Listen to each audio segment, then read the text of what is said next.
남의 밭에 들어가서 밀을 그렇게 따도 됩니까? 이렇게 따진 게 아니에요. 그게 관심이 없고 이 손으로 비벼서 추수한 걸 가지고 이제 따진 거지요. 당시에 배고픈 사람들이 흔히 하는 것이 남의 밭에 들어간 게 아니고 길가에 있는 그런 밀을 이렇게 비벼서 불어서 먹는 것은 당시에 가난한 사람들이 흔히 하는 그런 일반적인 일이었습니다. 우리 옛날 시골에서 학교 갈 때 동네에 감나무 있으면 그냥 감나무 열매 따먹고 그러지 않았습니까? 그런 것과 비슷합니다. 근데 바리새파 사람들의 눈에는 배고픈 사람들은 눈에 들어오지 않고 법을 지켰느냐 지키지 않았느냐만 눈에 들어왔습니다. 본래 율법의 근본 정신은 가난한 사람들을 위하는 것이 원래 율법의 근본 정신이지요. 그래서 추수할 때 밭에 내 귀퉁이는 그냥 놔두어라. 가난한 사람들이 추수하도록.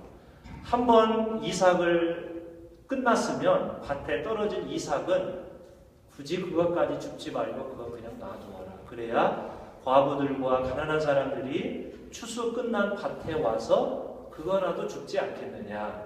원래 이렇게 가난한 사람들을 배려하는 것이 본래 율법의 근본 정신인데 바리새파 사람들은 자기들의 기준으로 안식일에 일한 것을 가지고 따졌습니다. 출애굽기에 나오는 안식일의 목적, 인간성 회복, 쉬지 못하는 사람을 쉬게 하는 것이 안식일의 근본 목적이었습니다. 배고픈 사람은 쉬라고 해도 배가 고프기 때문에 쉴 수가 없습니다. 배고픈 사람을 쉬게 하는 방법은 일단 먹이는 것이지요. 배고픈 사람은 먹여야 쉴 수 있습니다. 그런 면에서 배고픈 사람을 먹여서 쉬게 만드는 것이 안식일의 본래 정신입니다. 예수께서 다윗의 예를 들어 제자들을 옹호하셨죠. 사무엘기상 21장에 보면 젊은 다윗이 사울 왕이 미쳐서 사위를 다윗을 죽이려고 할 때 다윗이 도망 다니는 이제 그런 이야기가 나옵니다. 그러니까 다윗도 한때는 도망자 신세였습니다. 망명자였습니다. 오늘날로 말하면 난민이었습니다.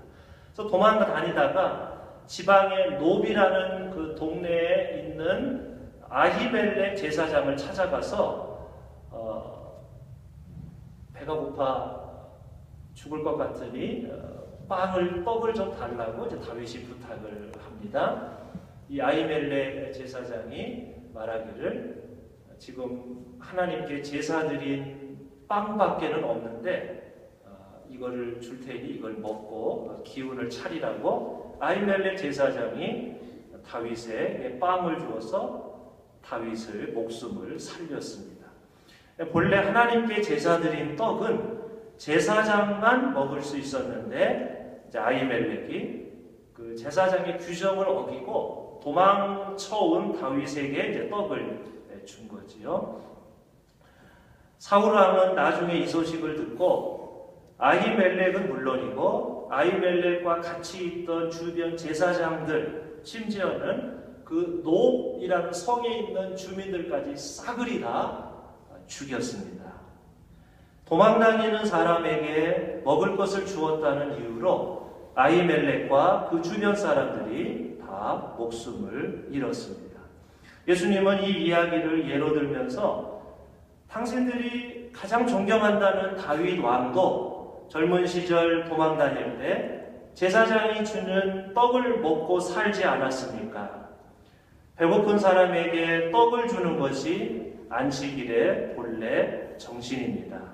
사람이 안식일을 위해 있는 것이 아니라 안식일이 사람을 위해 있습니다.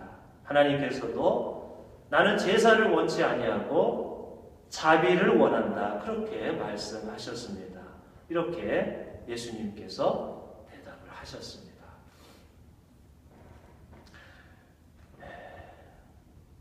참 종교는 사람을 풍성하게 하고 자유롭게 해야 합니다.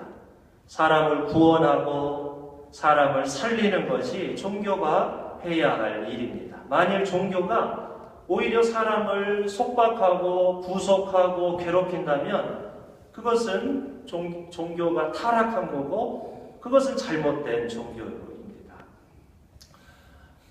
유엔 통교회를 보니까 저 파키스탄 같은 중동이나 아주 보수적인 이슬람 국가에서 명예살인이라는 게 있습니다. 아너 킬링. 그러니까 그 한 집안의 가장이 또는 가문의 그 가장들이 모여서 아내나 딸이나 여자들이 그 자기 집안의 명예를 더럽혔다고 판단하면 그냥 가장들이 모여서 그냥 여자를 죽이는 거예요. 이런 것이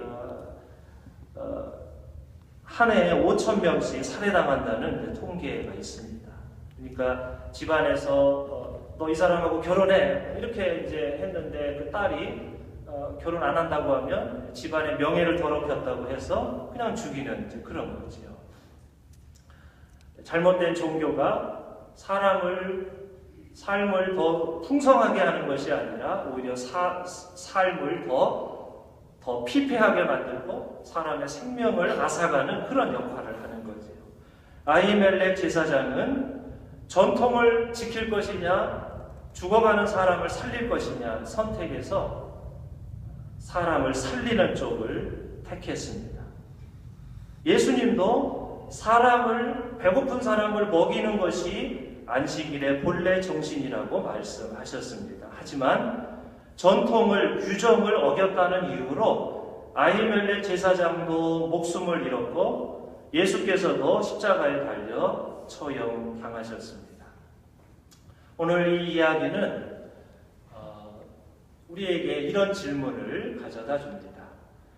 어떤 종교든지 대대로 내려오는 어떤 전통이 있다면 우리는 일단 그 전통을 존중하고 그 전통을 가능하면 지켜야 합니다. 그것이 좋습니다. 전통은 귀한 것이지요. 하지만 그 대대로 내려오는 전통이 오히려 생명을 억압하고 사람을 부자연스럽게 만듭니다. 오히려 사람을 억압하고 구속하고 괴롭힌다면 그 전통을 바꾸어야 됩니다. 그것이 그 종교를 살리는 길이고 본래의 신앙을 되살리는 길입니다. 예수께서는 하나님이 만드신 안식일의 본래 정신이 무엇인지를 우리에게 보여주셨습니다. 배고픈 사람을 먹이는 것입니다. 쉬지 못하는 사람을 쉬게 하는 것입니다. 억울하게 도망다니는 사람에게 도피처를 제공하는 것입니다. 그것이 안식일의 본래 정신이라는 것을 예수님은 우리에게 보여주셨습니다. 오늘 말씀의 결론입니다. 안식일은 기쁨과 인간성을 회복하는 날입니다. 첫째, 우주 만물을 창조하신 하나님께 감사드리고 기뻐하는 날입니다. 미래에 완성될 창조의 완성을 바라보며 지금 여기서 감사와 기쁨의 예배를 드리는 날입니다. 자연과 교제하는 날입니다. 둘째, 안식일은 동시에 잃어버린 인간성을 회복하는 날입니다. 음식을 나누는 날입니다. 사랑을 나누는 날입니다. 일주일에 6일은 나를 위해서 살았다면 일주일에 하루는 이웃을 위해서 나 아닌 다른 사람들을 생각하고 배려하는 날입니다. 사람을 존중하는 날입니다. 창조의 기쁨과 완성, 인간성의 회복, 주님이 주신 이 두 가지 안식일의 뜻을 기억하고 살아가는 우리들이 되어야 할 줄로 믿습니다. 잠깐 침묵으로 기도하겠습니다.